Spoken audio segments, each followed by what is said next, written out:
up, Who That Nation? My brothers and sisters of Who That Nation, our time has arrived. The Lord Slytherin, otherwise known as Spencer Rattler era, is now upon us.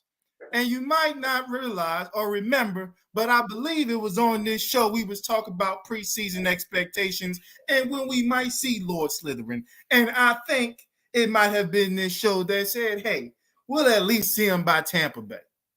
At least by Tampa Bay. I at least felt like he was going to get his first action in Tampa Bay. I ain't the only time. I got some screenshots. Make sure y'all follow me at Future NBA Gov. You're going to see the stories. You're going to see why they call me the last truth teller, why they call me the self-proclaimed sports guru. You're going to see why my boy Tate Visual's one of the best hosts in the game right now. This is what we do, man. We told you the era was coming. Shout out to the other podcasts out in the Who That Nation space and let everybody know that it was the agenda. They had a whole agenda. They got Mina Kimes and Mike Goldley Jr. on the thing. I got to get them brothers love too. But hey, at the end of the day, it's our time. It's our time. Division rival at home in the dome. Hey, if you got tickets, you better be in there. Better not see no type of red. Y'all better give Spencer Rattler all the love he deserves because he going to need the energy. Facts.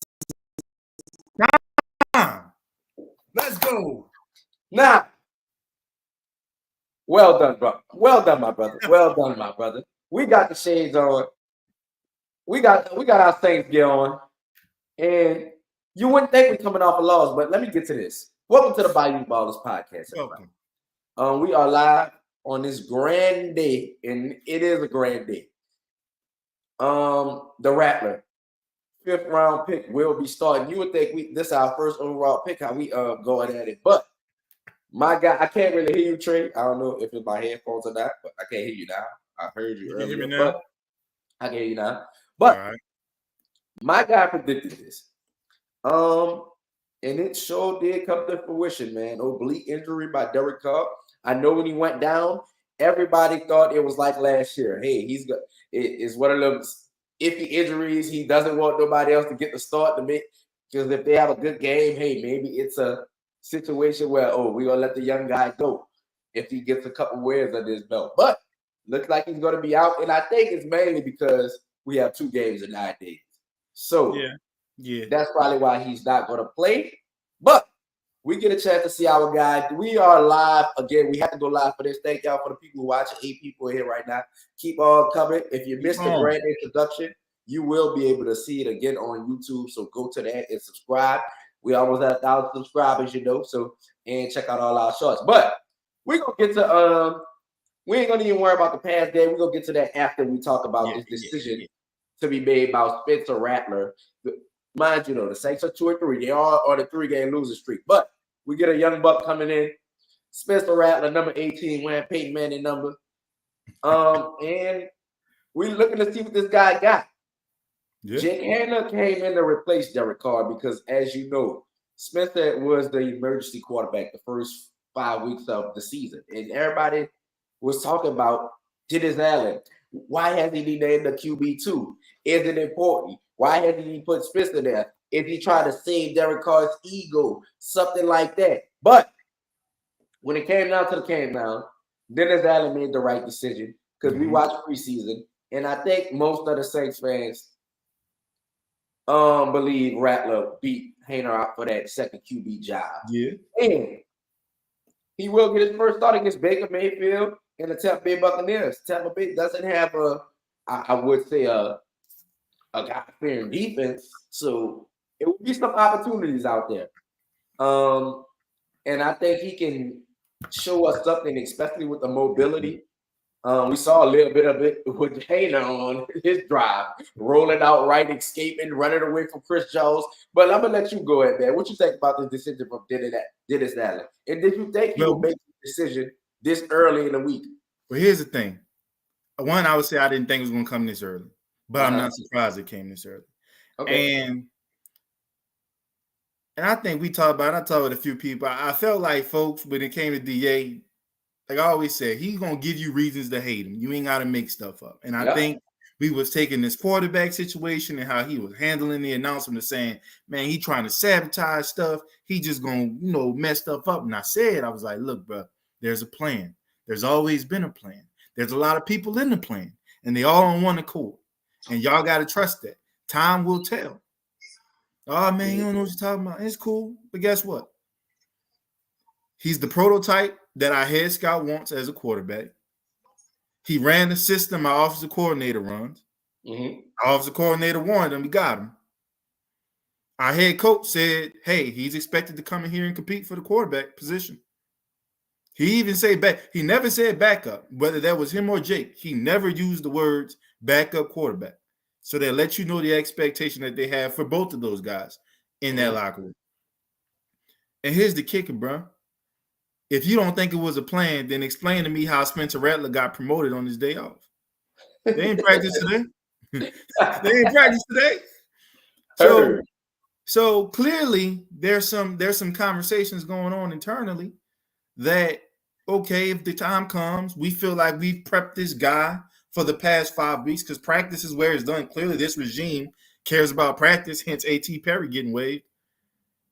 Hey, we're going to prep these guys. And look, Jake can dress on game days because guess what? It's about who Derek wants in his ear, who Derek can communicate with the best in a quarterback room. And you may not like it, you may not respect it, but you got to make your starting quarterback happy. If there's a guy that he just has a better communication with that can tell him what he's seen on the field, that's just who you're going to go with. And for the first 2 weeks, it looked great, didn't it? But, hey.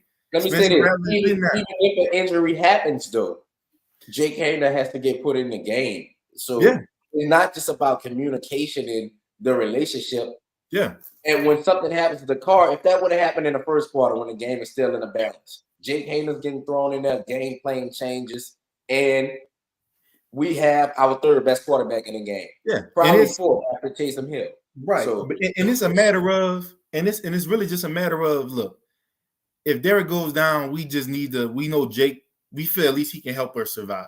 Right. We don't know if he's gonna help us win or lose, but he can get us through the game and we can figure stuff out later. But knowing when it was going to take some time to get some preparation involved, all the signs were pointing preseason, off season and preseason was pointing to number 18 getting the spot.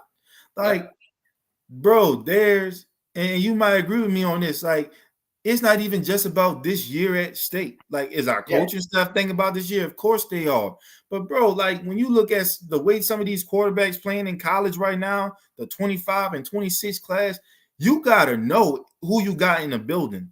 Because if Spencer isn't that guy, and I think we kind of understand that Jake isn't that guy. I'm sorry, Jake, but I think we understand that. If Spencer isn't somebody that you feel like, okay, give me an offseason with this guy as our starting quarterback, or at least knowing he's the heir to being our starting quarterback. Let's try to get pieces in here to build around him. See what we do with the vets we already have. Maybe bring some young pieces in via the draft, and then let's go with that. You got to start having these conversations and these opportunities. And I just, as a fan, I feel like we should be excited that our team, our organization, is thinking that way because they haven't always thought that way, right? They haven't always thought about, well, we got to do things now to prepare for what we might have to do in the future. And now they are. And it's around the quarterback position. Yes, the most important position for the team. I want to say this. You said we don't think Jake is that guy. Jake hasn't really gotten the opportunity to show he's that guy. He's never really had a full game with that under his belt. Once again, we are live, you guys. Just posted a video. Keep tuning in, Once again, Saints start Spencer Rattler for the Tampa Bay Buccaneers. It was called in the preseason. But I'm going to move off of Jake Haener. What do we expect to see from our guy, Spencer Rattler, against Tampa Bay this Sunday? And I will say this. It is a 88% chance I will be attending this game this week. Okay. So I will be in the building for Lil Spence. But what do you expect to see from Spencer Rattler this Sunday? Man, I think we're going to see the offense open up a little bit more just because you have a quarterback that kind of fits that off the platform. I can get them out of the pocket a little bit more than maybe Derek Carr presents for you right now. I think we even saw some of that with Jake Hayner in his limited snaps this past Monday, where you kind of saw the night and day difference with him just being able to move out of the pocket and find some guys. And so I think you're going to see a lot of off-platform types of throws. And I think we're still going to try to establish the run. I mean, I hope we get rid of that toss right stuff, but I do think you're going to see more of the same in terms of how we try to establish the run. But I do think you're going to see a little bit more opening of the pass game. Not sure what's going on with our offensive line situation. I know Ruiz has missed the last couple games, so I don't know if he'll be back. We had 3 different offensive line changes in the game against Kansas City. So there's going to be a lot to figure out what we're doing there. But I do think you're going to see maybe a little bit more kind of spread offenses incorporated. And you're going to have some quick throws. You got to. He's a rookie. You want to give him some easy throws. Yeah. But we're going to still have the bombs away too. We definitely will. I got to ask you this. Obviously, from the first 5 games, Shaheed is Derek Carr's favorite target. And it might be Clint Kubiak's favorite guy to get involved. So do you think we see an uptick in targets to Olave with a new quarterback? Yes. And that could be a good and bad thing. I'm just going to be honest with that because I think when you're a young quarterback, you find your guy. And 12's their guy. And whether that's the play call or not, when you in the fire, you go into your guy regardless. And so I think there's going to be a tick up in the targets to Olave. I also think there might be a tick up in bad targets to Olave. But when that's your number one guy, like you got to go there. And part of that's on the quarterback. Like, let me just say, I don't think Derek Carr is ignoring Chris Olave. I think that was just, hey, we want you to look here and there first before you get to him because he's a safety blanket. But now you're starting a young guy, you're starting a rookie. You got to give him the ball. Like, you got to give him the ball and find ways to scheme him because we're going against a great defense who want to take him away anyway. But if some of the other guys are going to step up, like Shaheed, do better. He's been doing better because I know you say I've been getting on Shaheed. He's been doing better, even though that's you got wide receiver 1 expectations for Shaheed, man. You know what? Because I feel like you got to kind of have 2 wide receiver 1s in this league, damn near almost shit. but he has been playing well. So I'm gonna show him love because you be saying I don't show him love. I show Shaheed love, but. I want to see, Cedric Wilson, want to see Tipton, see if they can step up. And here's the thing. They're guys that had a lot of chemistry with, Spencer Rattler and Jake Hayner for that matter, because those are the guys that you practice with the most. So I think we may see some progress with those guys who have been essentially no-shows outside of Olave and Shaheed. I think we may see them start to contribute just a tad bit more. And I'll say this about Mason Tipton. He got a few targets last game, didn't connect on none, I believe. I think he didn't connect on none, but I don't think the one he got was called back for a penalty. He had some targets from Carr, and obviously to me, it looks like he's that third receiver when they bring somebody in. They take shots with him downfield, and Carr targets him in the middle of the field, and he targets him when he's in the game. So it looks like Cedric Wilson isn't the third receiver. He plays on special teams. So Mason Tipton will get his opportunities.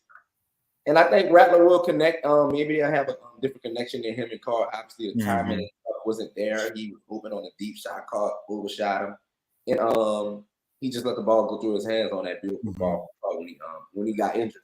So once again, y'all, we got 15 people in here. We are live. Spencer Rattler starting. Keep climbing. Make sure y'all retweet the video and like it But we talk about Spencer Rattler taking over for Derek Carr as he is injured. We have 2 games in 9 days, and as I say, I mean the Saints. So it's going to be tight, and this could make or break the season right here. If you could and losing streak. We have Tampa Bay and then Denver, but we're going to focus on Tampa Bay. What do you see as the keys to taking down Tampa Bay? Man, I think we got to lost a heartbreaker to Atlanta. I think we got to establish the run, but be smart. Don't run just to say you running the ball. I think you need to start to run the ball effectively. Another person that may be making their return versus Tampa Bay that we aren't talking about is Kendra Miller. Another person you say I be hating on. You gonna eat them words. What I do know is that Kendra Miller is a Clint Kubiak favorite, a guy who you look at and say, hey, I can't wait to work with him. So I want to see how that works. I want to see how Taysom's body is holding up. I wouldn't play him against Tampa. I'd rather play him. Honestly, I wouldn't play him until after the Denver game, or at the very least, I'll play him the Denver game because we have, I think, 10 days rest or something like that before we play again. But, you know, I'm not surprised. Again, I'm not surprised Rattler even got the nod because of the 2 games in 9 days. Because I saw some people saying, like, you start Jake, if he ain't playing well, then you put Rattler in. And it's like, no, the time. That's half-assing. That's half-assing, and that's not giving either guy a true chance. Yep. Because Jake. Yep. He's like, Jake, you got 3 days. You got 3 days, but you got a short leash. And then Spencer, you got even less time to get ready for the #1 defense in the NFL. So to your point, man, this is going to say a lot these next 2 weeks. All we know about Derek Carr is that he's supposed to miss multiple weeks. And with that injury, it could be 2 weeks. It could be 6 to 8 weeks. We don't know. I'm not going to lie. When I saw it, I thought it would be, of course, these 2 games because they're 9 days. So I thought it would be like 3 weeks. Tops. But of course, I'm not a doctor. I don't know what's going on with his oblique, and I don't know the severity of it. But I do want to say this about what we touched on with Tampa Bay and what we touched on the keys to beating Tampa Bay, and if Kendra Miller is active for this game. Yeah. Obviously, we both know we touched on the third wide receiver. We need a third wide receiver. Yeah. Definitely need somebody to run the ball behind Kamara while Taysom Hill is out. Jamal Williams doesn't get enough run. We talked about this the first game. We see him early and don't see him kind of after that. And I think, like you said, Kendra Miller is a Clint Kubiak guy type player. I think those tosses and those stretch runs, Kendra will have the speed. Thrive at that. Yeah, he will thrive at that because he's explosive. He got that speed. We don't know how he's going to look off his injuries because his injuries have been his lower extremity. So hopefully he still has that burst that we seen at the end of the season last year, because I think those play calls, they'll fit his play style perfectly. So hopefully Kendrick gets some run. Maybe they might want to ease him back in, but I'm definitely with you on keeping Taysom out this week because we don't need him coming in getting hurt again. We don't need him. We need him at his effective self. Stop overplaying him. He is 34 years old. Yeah. Bring him in situationally. Because we shouldn't be able to rely. We shouldn't be relying on Taysom Hill, like I said a week ago, to carry out offense. So, and I'll say, obviously, we got to take care of the ball. I think that's something that's put us behind the 8 ball. Like I felt like that opening drive against Kansas City, we were finding some rhythm, and then just inexplicably, again, I don't know if he was trying to throw it away and just didn't have enough on the ball because he had a lot of underthrows on Monday night. So I don't know what was going on. Shit, probably was already dealing with an oblique injury and we just didn't know for that matter. But we got to take care of the ball. That's been an issue the past 2 weeks. That's why we past 2 weeks have been fumbles, right? We don't have no fumbles this season, I believe. I think if you count sack fumbles, this could be Rashid Shaheed, muff punt. Muff punt. That's about the close. But yeah, it's just been interceptions. We have a positive turnover differential in terms of us being able to. I think we had a +4, if I'm not mistaken, and then I think we were 1-1 this past game. So it's probably still the same. We're gonna have to take care of the ball, especially with a rookie quarterback, because you don't want to have to put him in situations where now it's truly all on him. We want to be able to run the ball the way we want to, and then penalties on both sides of the ball, especially defensively. Look, Debo's my guy. I know that's your guy. Let's talk about him. Let's talk about Monday. I think Monday he got a terrible whistle because that pass interference. It's not on the defense if the wide receiver makes the initiates the contact, and then Can I falls. comment on that before you continue? Atlanta, I can't defend, but yeah, go Yes. ahead. That defensive pass interference on Xavier Worthy you talking about, right? Yes. The deep ball. I think it could have been 50-50, but the only thing is I just think Debo did not turn around. If he turns around, I don't think they call it because Debo be in perfect position. He just Hennington puts his hands on his hand on the receiver's shoulder, a hip, or arm, or something like that. But his technique is great. He just don't finish a lot of time. A lot of his mistakes are loud. He's a good cornerback, but he makes loud mistakes in big moments. So when it's like when we see it, we like, oh my God, Debo again. Come on, Debo, stop holding. But I think if you know a Debo is aggressive, you have to adjust to that as a defense. You got to put a safety up top.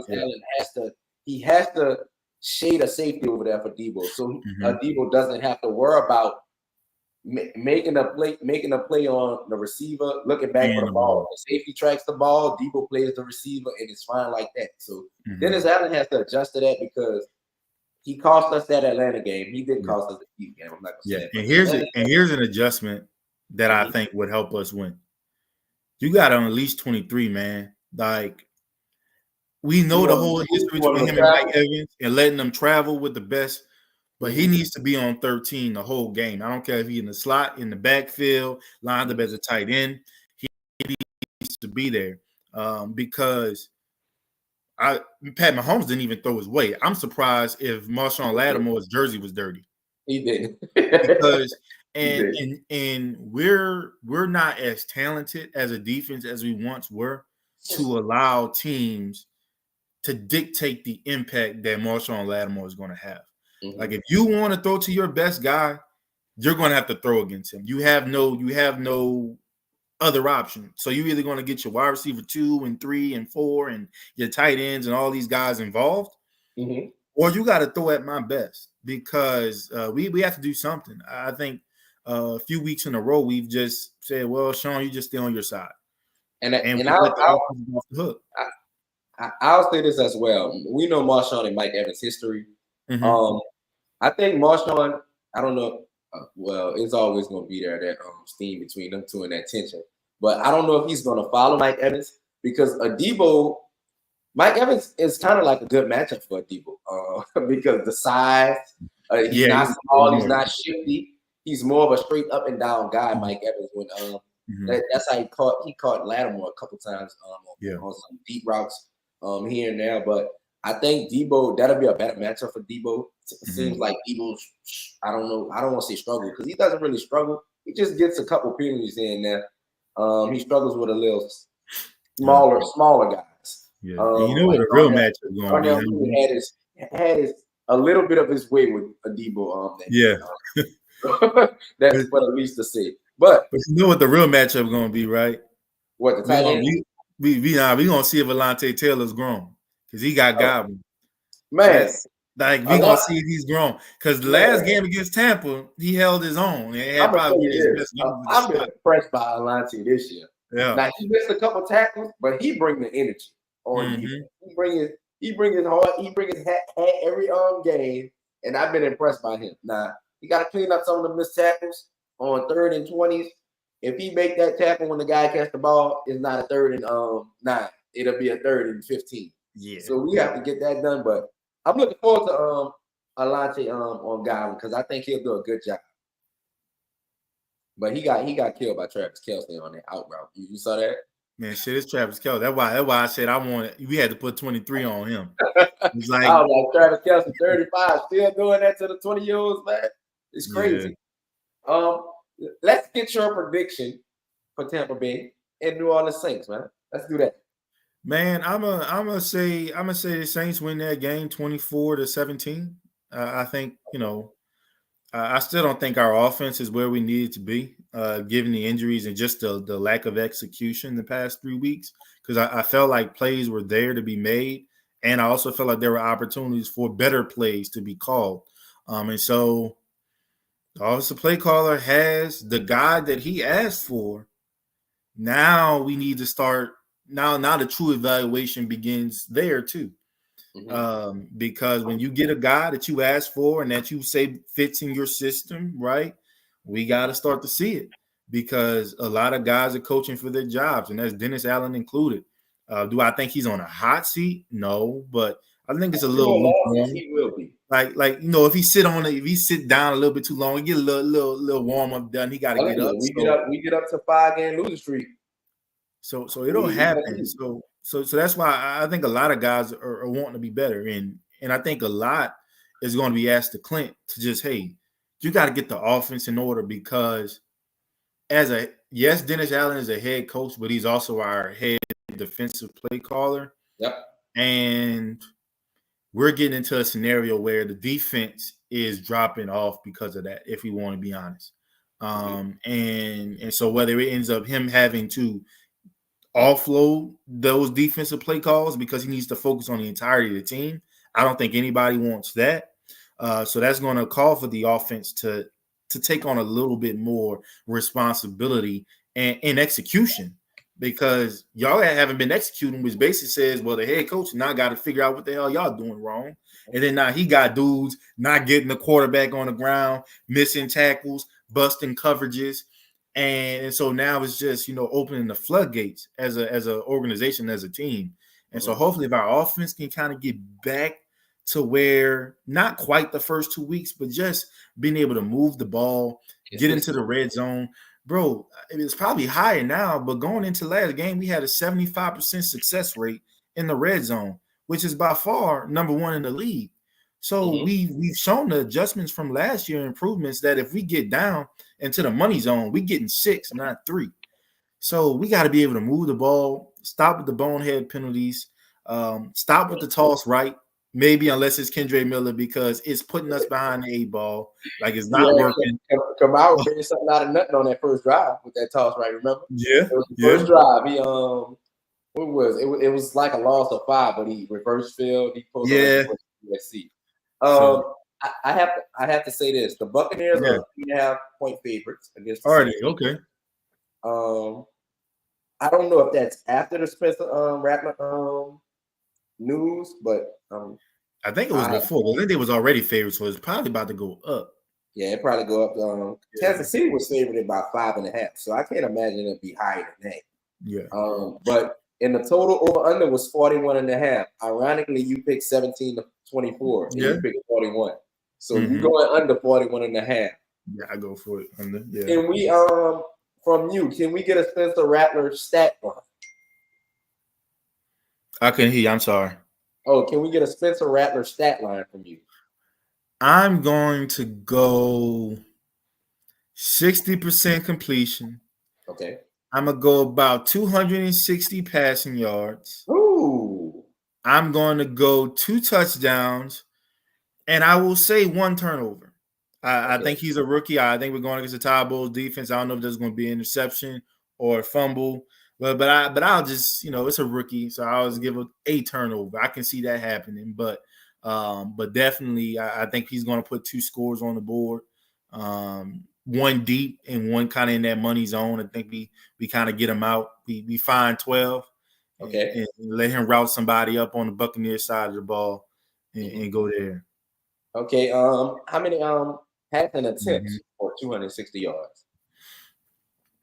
I think he's going to end up having about 28 to 30 attempts, but it's going to be different. It's not like we're going to be trying to throw a bunch of deep balls. Like it's going to be some screens, some in routes. So the total is going to stack up, but I think where the yards are going to come are going to be about 2 or 3 big plays to Shaheed. I think Tipton maybe gets him 1. Hopefully we get introduced to Dallin Hoker. I saw him getting a lot of snaps against Kansas City.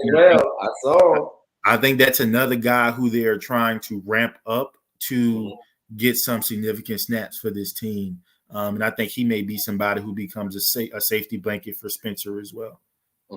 Okay. I have one more question about the Spencer Rattler, and it's going to get everybody jumping around. And once again, thank y'all for coming on. We got 24 people in here, man. Thank you, 24. Hey, that's the amount of points I got the Saints scoring. Look, God did It's meant to God be. did. There we Come on, go. man. 24 people. Make sure y'all like and repost the video on Twitter, man. We love y'all for coming in here. We got some big news of Saints fan. As y'all can see, we excited. We got our shades on. We got our Saints gear on. Last question about the Rattler situation. Yeah. If he plays amazing for 2-3 weeks, does Carr get the job back? I want to say let's play. This is what I want. I want to say let's play that by ear first. I want us to. I don't want us to put the cart before the horse. Right. But I believe that that's a possibility. And it's not just going to be a DA decision. It's going to be the same scenario. How are we? How is Spencer looking? How are we playing as a team? What's the energy level in the locker room? I'm going to my offensive play caller. I'm going to my leaders in that locker room. Who's our quarterback? People, like I've heard this many a times. The locker room will tell you who your quarterback is, and I wouldn't say Derek Carr necessarily played bad enough to say he should certainly lose his job. He definitely but did. I don't think he's played good enough to say, hey, when he's healthy, he's back, right? So, there's a level of outs we have in that contract. I do think he'll at least be the guy second to Spencer if we do go with Spencer. But if you ask me, if you put me on a fire to say a vote, I think if he plays well, I think if we go 2-0 these next two games, most certainly, and let's say he plays well. Let's say he has about 400 some yards. Let's say 5 touchdowns, maybe 1 or 2 turnovers in these two starts, and we look like we're getting the groove offensively, much like we did those first 2 weeks. I think you stay with the hot hand. And look, this is just us assuming that Derek's out the next 2 games, just the next 2 games. We don't know how severe that injury is. I think once we tack it up, like if we're talking about 4 weeks, 5 weeks, and Spencer's 5-0, 4-1, maybe hell, even 3-2, and we're cooking on all cylinders offensively. I don't know how you go back to Derek Carr in that situation. But I think a lot of people are going to be a part of that decision, and Spencer Rattler is a big part of that decision. If you come in and you fucking shit the bed, well, there's no decision to be had. We're going back to 4. And if he continues to play like he was playing the last 3 weeks, well, we know what we got to do. There's maybe another number 4 that plays in Tuscaloosa we looking at. So you want the lucky lefty over there, huh? Oh my God. Them Bama quarterbacks, brother. All right, y'all. That was it on the Saints. I wish y'all could start sending y'all questions to us, man. I know y'all got a bunch of questions about this Raptor situation. But y'all heard it here first from Trey, man. He thinks he's going to have 2 touchdowns, 1 turnover, about 28 to 30 pass attempts, 60% completion rate against the Tampa Bay Buccaneers, which isn't a slouch on defense. And he thinks the Saints will win 24-17. Like I said, it's an 88% chance I'll be going to this game. This was before the Rattler news. Now it might go up to 93%. But we also have to talk. We are Saints lovers here, but I wouldn't be the Bayou Ballers host if we didn't touch on this Thursday night game tomorrow, which is the 49ers versus the Seahawks. The Seahawks on a 2-game skid, and the 49ers are injured out of there. You know what? McCaffrey has 2 sore Achilles, both legs. They might as well shut him down for the year. I would. But just give him that contract extension. Don't even send him out there. Man, we are going up. We are 28 people as I just 28. 29 right now, bro. 28 pass attempts. 29. Let's get to 260. Let's get to 260. Let's do it. Let's do it. We keep clouding, but let's get to the 49ers and Seahawks Thursday night game tomorrow, man. 2 struggling teams right now. Where do you see this going? This is a rivalry game as well. NFC West. This division is really struggling right now. The Seahawks lead the division. The Cardinals, I think they're 2-3 as well, and the Rams are 1-4. So this division is up for grabs. It was a great division last year with the 49ers and Rams and Seahawks competing for playoffs. But what do you see in this game? Brock Purdy contract year. Mm-hmm. He's finally playing without, as people call them, the superstars in his All-Star team. So, what have you been seeing from Brock Purdy, and what are you expecting in this game from him? Well, Purdy him might and not have. IU definitely got their connection last game. They started to, because he kind of struggled the first few weeks getting his Gotta bearings. recall that live, brother. We got 32 people in here, man. Say hello Oh to hell the yeah! people, right? No, I was just saying, man. I think Purdy and Ayuk finally got their connection going. That was a little bit slow, obviously, with Ayuk missing a lot of time in the offseason holding out. And so that's a good sign. Debo Samuel's coming back from injury. So they still have the pieces to do well. They still have the second leading rusher in the NFL, even if his name is not Christian McCaffrey. So they're still doing the things that make them the San Francisco 49ers. It just hasn't always translated in the win column. Mm-hmm. And I know the Seahawks have had some struggles, but Geno's been playing out of his mind as well. He's kind of Definitely not been getting talked about as much, but I believe he's leading the league in passing yards, if I'm not mistaken. So, exactly. or very close too. So he's been doing well. And are they playing in Seattle or San Francisco? They playing in the Bay. They will be playing in Seattle, I believe. Okay, well, the Yeah. 12th man, the 12th man is going to be rocking on Thursday night, and a lot of crazy things happen in that stadium. And so I would go with them. I just think they have the healthier team. I think their best players are healthier. When you take into account DK Metcalf, Tyler Lockett, they still have I can't remember my boy, Njigba. I think it's how you pronounce it. Sorry if I mispronounced it. Who's coming on Yeah, number 9. from Ohio State. Yeah. They're running the ball well, and that defense is that defense. I think they have one of the best cornerback duos in the league, and they're going to be hunting. So this is going to have to be a game where the quarterbacks, I think, eventually will have to win this game. And I think right now, Geno Smith is playing better, and I think him having that home field advantage, they'll keep their hold for now of the NFC West. So you think the 49ers will drop to 2-4? Yeah. Okay. Geno Smith is leading the lead in passing yards. Brock Purdy is fourth. Okay. So he's right behind by about 80 yards right now. So this could be the difference in the passing yards leader who has a great game. I definitely didn't see this from the NFC. Hey, baby. Come on, because it's a good day. She don't know that we have a new quarterback at the Saints. That's why I have these glasses. We have a new heir to the throne at the Saints QB. So stay out of this, baby. But I didn't think the NFC West would be this. It's kind of like the NFC South last year. I didn't think it would be like this. Granted, the 49ers, who are a heavy hitter in the league, these past 4 or 5 years, been knocking on the door for a Super Bowl. They're struggling, and they do have an excuse, but they have injuries. But still, they have a solid team all around, and they have a good coach. As much as anybody want to talk back about Kyle Shanahan, he's a good coach.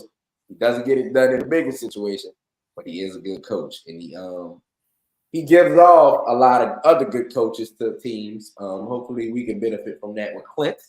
But I'll take the Seahawks winning this game as well, getting off the skid. They just lost to a bad team in the Giants, which I know people love. Love the Daniel Jones comeback story. Malik Nabers. They lost to the Giants without Malik Nabers. So yeah, I wasn't expecting that. I'll tell you that much. Yeah, was it a block kick return? I believe. I think it was yes, Isaiah Simmons. Yeah, that was a crazy play. That's probably one of the plays of the year so far. Yeah, just being able to get past the center and block it and get a return for a touchdown, that was insane. Yeah, so that is a game they lost that I'm pretty sure they believed they were going to win going into that game without Malik Nabers, one of the best young playmakers in the league. So I think the Seahawks get back on track, break that 2-game losing streak, and get a W. I have one more thing I want to lay on you. What you before this Tampa Bay game, and it is about the Saints.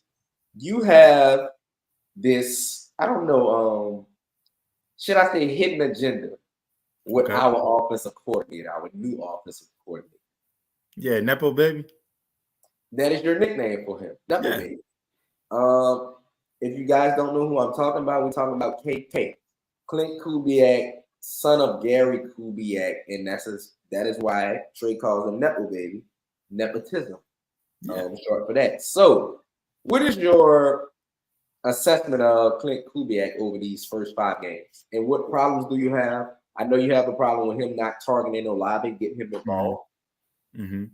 but what is your well, one that's probably one of my biggest ones is not scheming your best player, and to be quite honest, I mean I don't think that's just him. You know, it's the New Orleans Saints in a contract year. We've been there, done that when it comes to them, and so there's a level of funny business going on there. But look, we not a good enough team to not be getting 12 involved.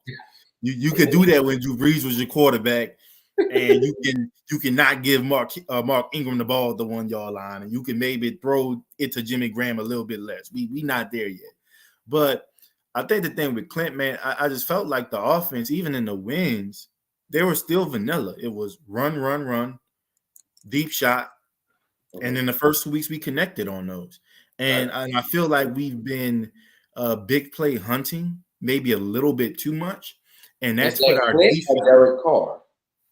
I do think. I mean, here's the thing: we've been told, and that there's less being put on Derek Carr, and that to the point where he's not even allowed to make checks at the line. Okay. So when you essentially tell your quarterback to shut up and run the plays you call, I got to put that on you now, because we're not seeing Derek get into the line and get vocal and things like that. So I do think maybe it's, hey, option one, we want to go deep, and if it's there, take it. And when you got a gunslinger like Derek Carr, shit, the deep ball is always open as far as they're concerned, whether it's one person back there or 3 people back there. So, you know, it's a little bit of both, because you do want the quarterback to try to execute some things a little bit better.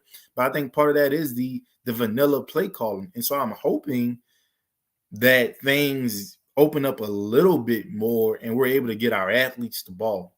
You got to give Chris Olave the ball more. I think you got to get tight ends involved. You got to give Alvin Kamara, got to get our tight ends. You are right with that. And I think sometimes you got to give Rashid Shaheed the ball in space too. Like there were times we were running that motion in the backfield, and I was just like, why not hand them the ball? Like we never handed them the ball, and we just ran into the teeth of the defense. And so I want to see more of that. Utilize, just get the ball to guys and use Tipton, give him the ball. Maybe that's the thing that allows him to get his juices flowing and get more active, right? So that's the things I haven't been seeing is how to get our playmakers involved. And it almost seems like he goes into a game saying, I'm going to feature that guy. And then that's all it is. So like Dallas, it was like, I'm going to feature Alvin Kamara. You say he doesn't adapt to the in-game situations. Right. Okay. And so we need to see a little bit more of that. And that's my thing. But and I call him Nepo baby affectionately. Look, if we all could benefit from nepotism shit, we all would. So you know, he ain't hating. It's just, you know, speaking the reality. No, it's not a shot. It'll be a I'm sure he'll take it as a shot, because I'm sure he believes he's a great mind, and with a great season with the Saints, he can be up for a head coaching job soon. So it's basically like him calling. I'm sure he will always have a job somewhere. Based off that tree, and like you said, the nepotism. But I'm sure he wants to be a head coach, like his own father was. And like most of the people who leave Kyle Shanahan become a head coach. So it's beneficial for him to call great games and see the offense executing at a different level. So either if that's what was with Derek Carr and Spencer Rattler, Jake Hayner. So I'm looking forward to seeing. I love what you're saying about the wide receivers getting the ball to Tipton and Shaheed in space. I love those in the rounds or jet sweeps. You know, I was calling for that a couple weeks ago. We didn't see it. We saw it the first 2 weeks. Seems like he was real creative once we were up big. I would like to still see creativity when the games are tight. Early in the first quarter, second quarter. Don't wait till we go down and give us that. Like you said, halfback dive, halfback toss, halfback dive. Get a little bit creative. Get the defense on their toes. Get them on their heels. Maybe even a little no huddle. Y'all did a little bit of that against the Chiefs. They didn't wind up in a touchdown. So that's what I think, man. Hopefully, we get the dub. We didn't touch on last week's game because we had big news with Rattler, man. But that's 3 losses in a row for the Saints. We will have to get it together. Yeah. If we want to see the playoffs, because if Tampa beats us, then that's 2 division losses already. And that's going to be tough to make up at the end of the year when tiebreakers come into effect. But y'all still love this live episode, man. Just on the fly. We was gonna go live, we was gonna film our regular episode. But with this news breaking, we had to go live, and y'all show love. 32 people. I saw 33 creep up here. That was our max today. Live sitting in here, 32 still watching. So thank y'all so much. Repost on Twitter, like, and come to our YouTube, man.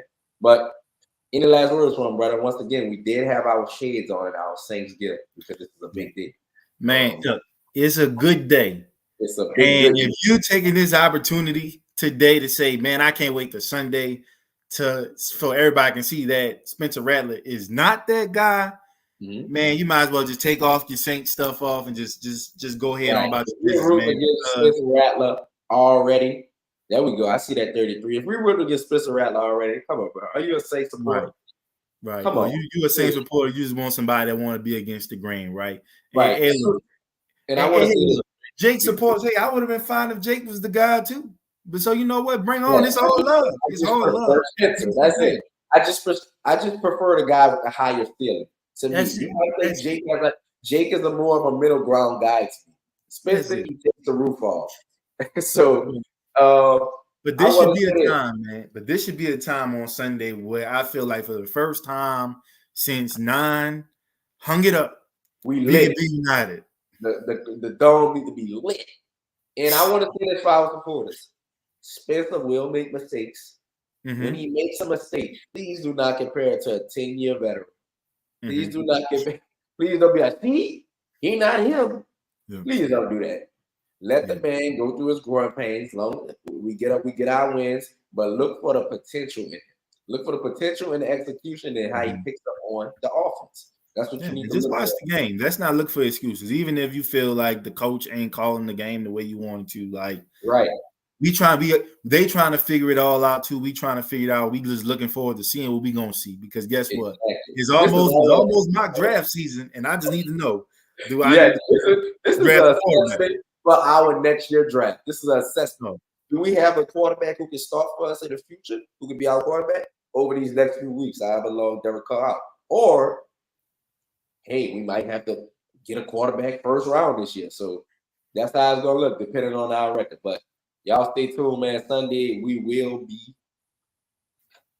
be tuned into this one. This is a big one. I think most Saints supporters will be watching this game, trying to see, and people around the NFL, because Spencer had a lot of hype this preseason. So I think a lot of people will be watching Spencer Rattler to see what he has, see how he will come in for his first start. And Drake May starting this week too. So we got a lot of Lord Draco is starting. Man. We got Jaden Daniels, Drake May, Kayla Williams, Bo Nix, and Spencer Rattler starting now. So rookie quarterbacks, man, trying to take over the league. But how you call that podcast, man? You got a second-year guy and Aiden O'Connell getting another shot to start for the Raiders. He did replace Gardner. So I mean, Dorian Thompson-Robinson may end up starting at some point this season for the Browns. So it's a lot going on, man. Hopefully, it's healthy. Look, we got past our max 33, brother. We got the 34 now. Shout out to you. Okay, coming in late with the closer. But any last words from him, bro? Hey, man, look, just thank y'all for joining us. Obviously, everybody's excited. I'm pretty sure a bunch of people are having podcast episodes. Probably going to be a few Twitter spaces we got to jump in after this, but appreciate y'all taking. Oh, okay. I appreciate y'all taking time out, man. So excited to talk about this. We're excited to talk about Spencer Rattler, but hey, there's a lot of great content on this show now that we have you. And hopefully when it comes to Saints related topics, there's a lot of positivity to go around. That's what we're hoping for over the rest of the season, to be honest with you, especially if 18's at the helm. Yes, y'all. And if this y'all first time here, man, go to our YouTube, Subscribe, By You Ballers, man, podcast. We've been doing this for a couple months now. We cover NFL and NBA topics. The NBA is coming around, and we have to do our Western Conference and Eastern Conference projections, Yes, MVP award projections. So y'all tune in for that. That will be fun. Thank y'all for coming in again. Once again, our top is 35. This is the biggest live audience we had so far, and we are growing with you guys. Thank y'all for growing with us. We are out. Peace. Peace. What I do?